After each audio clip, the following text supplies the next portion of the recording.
Audio Jungle.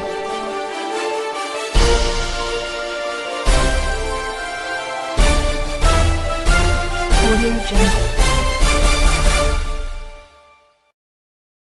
Good afternoon. Here is the national news from BGI TV Babagbagede Imo TV. I am Maurire Rebila Lawal. First are the major headlines.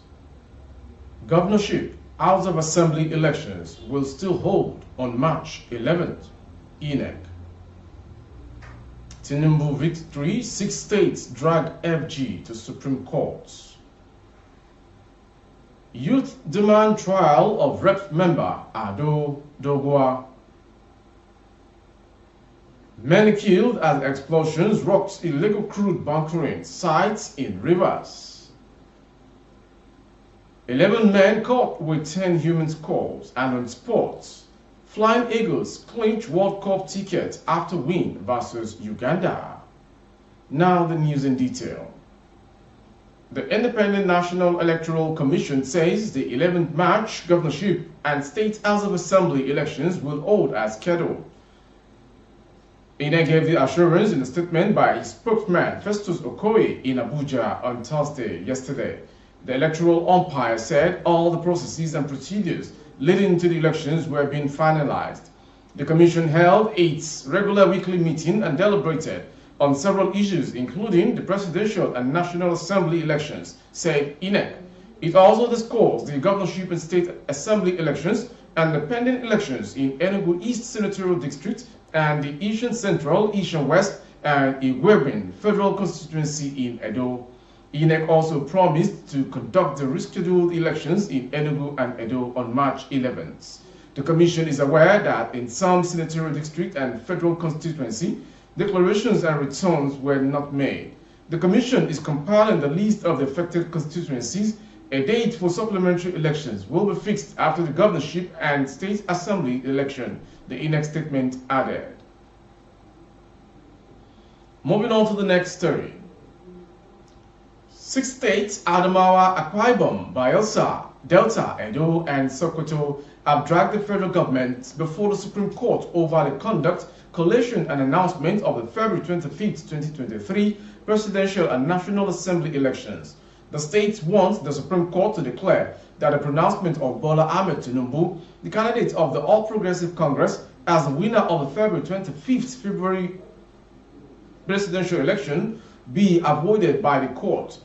They argue that the entire result of the presidential election announced by the chairman of the Inec at the National Collation Center, Abuja, is in flagrant violation of the provisions of the Electoral Act. According to them, they want a declaration that a non-uploading of the results of each of the 176,974 polling units nationwide in respect of the presidential election and National Assembly elections were not in accordance with the provisions of the Electoral Act. Recall that the Inec declared Tinubu as having won the presidential election on Wednesday. The electoral body has also issued Tinubu the certificate of return. Moving on to the next story on the national news. The Northern Youth Council of Nigeria, NYCN, has condemned a member of House of Representatives Ado Dogwa for allegedly mobilizing thugs who killed innocent people in Kano State. The lawmaker was allegedly involved in a violent confrontation between members of the New Nigerian People's Party and the All Progressive Congress (APC) that led to the killing of 3 people and the burning of a campaign office of the opposition party in the Tudunwada local government area of Kano State. Abdullahi Kiyawa, the police spokesperson in the state, explained that the lawmaker was arrested and charged with murder. According to Isa Abubakar, the national president, Northern Youth Council of Nigeria, we cannot be idle when the rights, privileges, freedom, and peace of the North is concerned. We must all come out in full force to put a stop to a long-term tyranny and rape of democracy demonstrated by the unscrupulous, dishonorable Ado Dogwa over the years. The youth explained that the reports have shown how Ado Dogwa illegally mobilized thugs because of a political difference, thereby forcibly imposing himself to be declared winner in an election characterized by vote buying and voters' intimidation.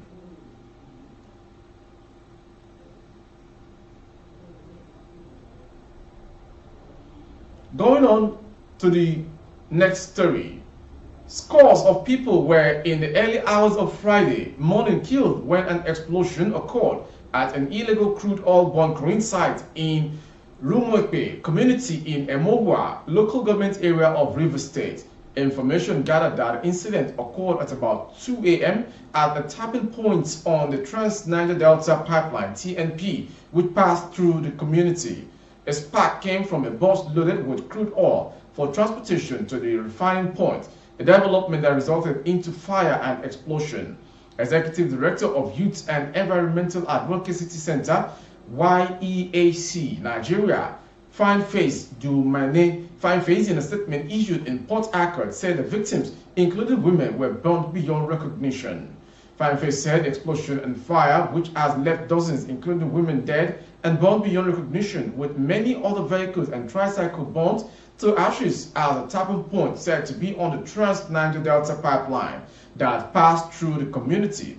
All those who were at the exact tapping point and the pit got killed, while some of those who had loaded the crude and waiting to load, including women, have been killed by the explosion. From that story, we'll go to the next one from Ibadan. The police in Oyo State have arrested 11 suspects in possession of 9 dry human skulls, 1 fresh human head, intestines, and other human body parts. SP Adewale Oshifeso, spokesman of the command, disclosed this on Thursday while briefing journalists. He explained that discrete intelligence gathering carried out on February 22nd by a police monitoring unit uncovered the criminal activities of the suspect. He said the operatives cracked down on the suspected ritualists who specialized in selling human skulls and other human organs for ritual purposes in their hideout at Oritakperi area of Ibadan, noting that the 11 members of the squad and criminal gang confessed to the crime upon interrogation. He further said that the suspect confessed that the dry human skulls were harvested from burial grounds and that the fresh human head and other body organs were harvested from persons having been killed by their kingpin, simply identified as Amududun, who was at large. Meanwhile, one of the suspects and wife of Amududun said she knew her husband as an Islamic cleric and was surprised when the human skulls were found in his office. She said that she went to her husband's office to collect money for foodstuff when the police came and searched the office where the skulls were found. Completing the national story this hour is the sports news. On a victory note, the Flying Eagles of Nigeria have booked their place at this year's Under-20 World Cup after edging Uganda 1-0 in Thursday's quarter-final tie, which Uganda CompeteSports.com report. A first-half own goal by Uganda's Ibrahim Juma and Ladamboso's side their third consecutive win of the 2023 Under-20 AFCON going on in Egypt. They are the second team to seal qualification to the World Cup after Senegal edged Benin Republic to become the first team to book their place. The Flying Eagles will now wait for the winner of the quarter-final clash between South Sudan and Gambia. Just 3rd minute into the game, the Flying Eagles almost opened scoring through Ibrahim Mohammed, but his left foot shot takes a deflection and goes just wide. In the 7th minute, Flying Eagles keeper Chijoke Aniagoso spilled a long-range shot, but quickly claimed the rebound before a Uganda player got to it. That was the national news this hour. Before we go, some major headlines. Governorship, House of Assembly elections will still hold March 11th, Inec says. Tinubu's victory, 6 states drag FG to Supreme Court. And finally, on sport, Flying Eagles clinch World Cup tickets after win against Uganda. For more updates on YouTube, our handle is Baba Gbagede Imo TV. Kindly subscribe and click on the notification bell. Select option all to access our broadcast. On Facebook, Gbagede Imo with Alawi Adebayo. Please like and follow the page. On Instagram, Gbagede Imo _22. For advert placement of your goods and services, coverage of events and functions, please dial the phone number streaming on your screen for advert placements only. Jumat Mufida to all faithful Muslims all around the world. I am Morire Rabila Lawa. Good afternoon. Audio Jungle.